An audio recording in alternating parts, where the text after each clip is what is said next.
Salut tout le monde, j'espère que vous allez bien. Aujourd'hui on se retrouve pour passer la journée ensemble puisqu'on continue nos petits vlogs du printemps. On arrive au bout là de la, on va dire, préparation en soi de ce changement de saison. Donc aujourd'hui on est vendredi 8 avril et je vous emmène un petit peu dans mon quotidien du vendredi puisque jusqu'à présent je vous filmais les vlogs plutôt le jeudi. Vous allez voir que la journée du vendredi est très différente puisque c'est beaucoup de paperasse, d'organisation, de contact avec les fournisseurs. Là, comme je vous disais, on est début avril et moi j'ai une comptabilité qui est trimestrielle pour tout ce qui est la TVA, etc. Donc bon, je vais pas rentrer dans les détails parce que je suis sûre que ça ne vous intéresse pas. Mais du coup, il faut que je sois à jour pour amener en fait tout ce qui est comptabilité, tous mes classeurs, mes factures, etc. à ma comptable le plus rapidement possible pour qu'elle puisse faire ma déclaration TVA. Donc cet hiver il a été vraiment dur, j'ai eu du mal à chaque fois à avoir en fait mes journées de libre pour pouvoir en fait faire ma comptabilité puisque je la prévois généralement le vendredi. Et là en fait tous les vendredis j'avais mes heures de conduite pour passer mon permis EB. Donc j'ai pris pas mal de retard. Donc là ce matin en soi on va juste en fait faire le triage de tout ce qui est facture, etc. pour que cet après-midi quand je ferai la comptabilité avec tout ce qui est en fait la saisie informatique, je ne sois pas trop retardée à chercher telle ou telle facture. Ça on va le préparer ce matin.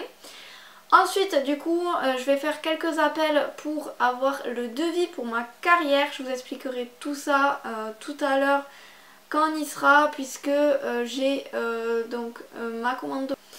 Je l'avais passé à la base pour faire la rénovation de mes prêts mais finalement ça va me servir pour faire mon tour de carrière puisque mes chevaux ont changé de pâture, vous l'avez vu dans le vlog qui sort donc aujourd'hui quand je vous filme cette vidéo et vous ça fait une semaine. Et du coup je vais utiliser on va dire le bois pour faire mon tour de carrière. Donc il y a de petits trucs à acheter avant et ensuite on va aller tout simplement s'occuper des chevaux puisque hier la vétérinaire est passée.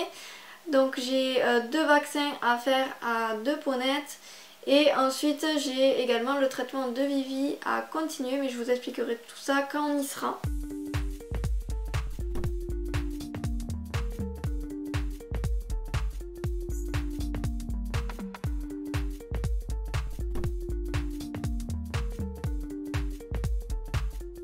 Donc en soi pour la carrière il me faut prévoir des piquets. Donc là mes planches elles font 3 mètres. Donc pour information sur la hauteur de votre lisse, la lisse la plus haute doit être à 1,20 m sur les carrières. C'est une norme à respecter pour que vous soyez couvert en cas d'incident. Okay. Et ensuite pour le 0,20. Donc là je vais aller appeler directement en fait la carrière qui est à côté de chez moi pour qu'il me fasse le devis et ensuite je validerai le devis ou non. Donc sable. Donc au niveau du 0,20 moi je prends 10 cm sur du coup on a 400 mètres carrés. Et le sable j'aimerais en mettre 5 au-dessus du 10. Alors pourquoi j'en mets 5? Parce que ça suffit amplement, plus votre sol est profond, je vous rappelle, plus ça sollicite les tendons en fait pour avoir 8 cm. Puisque j'en ai qui vont en fait aller dans le 0,20 un petit peu au début. C'est le phénomène qui s'est passé au tout début, donc à prévoir si vous faites comme moi une carrière. Je vous ferai de toute façon l'avancée des travaux sur une autre vidéo pour si vous avez l'envie de faire une carrière chez vous, comme ça vous verrez un peu comment je fais. Sachant que moi je fais une carrière qui n'est pas forcément chère. Donc là je vais prévoir 8 cm parce que sinon en fait je vais me retrouver à recommander du sable derrière. Chose qui s'est passée il y a 5 ans donc on prévoit un peu plus pour pallier à ça, donc sur 400 mètres. Je vais appeler la carrière maintenant, je fais tout ça par téléphone et on se retrouve à l'écurie pour tous les soins au poney.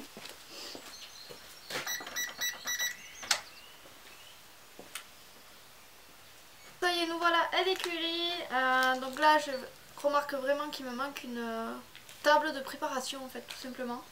Parce qu'à chaque fois pour faire tout ce qui est injection et tout, en fait je me retrouve un petit peu embêtée pour pouvoir préparer tout ça. Donc là le but c'est que je prépare en fait toutes les seringues, tous les produits, toutes les aiguilles, pour que ensuite j'ai juste à amener les ponettes ici et à injecter le produit. Comme ça je suis tranquille. Ça ira plus vite que de à chaque fois préparer pendant que j'ai le cheval qui bouge.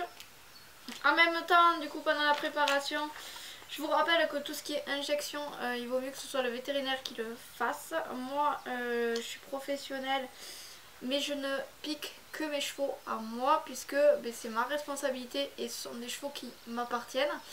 Mais après, tout ce qui est injection, en fait, je le fais toujours en intramusculaire. Je ne prends jamais en fait de choses qui peuvent être en intraveineuse, puisque je trouve qu'il y a trop de risques et que je ne suis pas vétérinaire, je le rappelle. Donc du coup je peux pas le faire tout simplement sans risque pour l'animal, donc je préfère ça.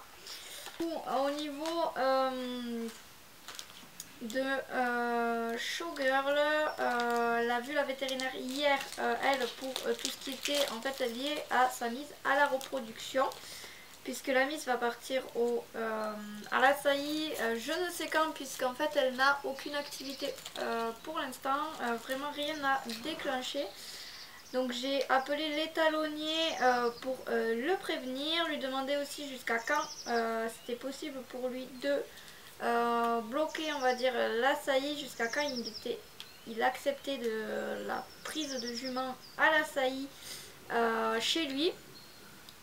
Pour ne pas le bloquer si jamais ça arrive trop tard, sachant que moi Showgirl est, comme je vous le disais, au travail, donc ça va être assez compliqué de pouvoir l'amener à la saillie sans que ça engendre un problème dans notre roulement, dans nos cours, etc. Vaccin de fait, il m'en restera un pour Getaway. Donc Getaway, elle n'est pas encore prête à pouliner, elle se prépare gentiment. Donc maintenant je vais faire ce produit là qui est tout simplement horrible à injecter. C'est un produit super épais qui va être très long à lui administrer, mais bon. Donc là c'est pour Vivi. Vivi, elle est en grosse crise d'emphysème, donc là en fait c'est tout simplement un produit du coup qui est anti-infectieux. En gros c'est des antibiotiques quoi, direct, et avec de la cortisone. Donc en fait ça va être quelque chose de très fort qui va l'aider à retrouver, on va dire, et à passer cette crise qui est très grosse vu tout le vent qu'on a eu. Donc là j'ai un protocole normalement sur 5 jours, mais avec la veto on n'est vraiment pas très fan des antibiotiques. Donc du coup en fait je vais donner 3 jours. Donc là je fais le deuxième jour, injection. Demain j'ai la troisième injection, troisième jour.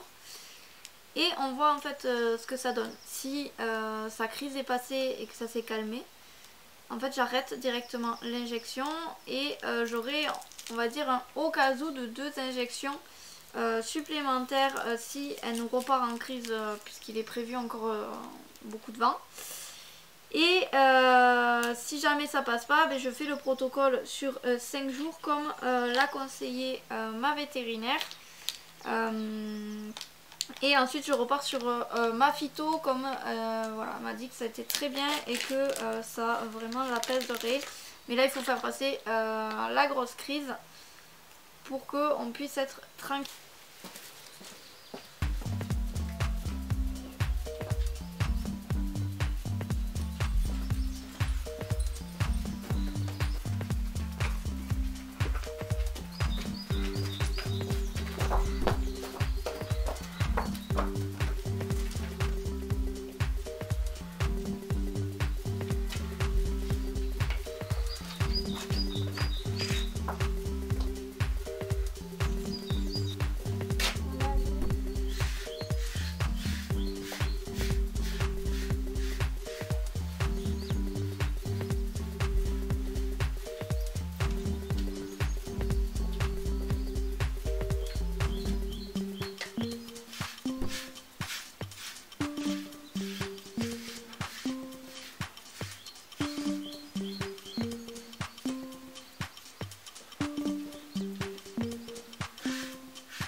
j'ai mis le foin dans le pré et vous avez été avec moi pour mettre le foin dans le box.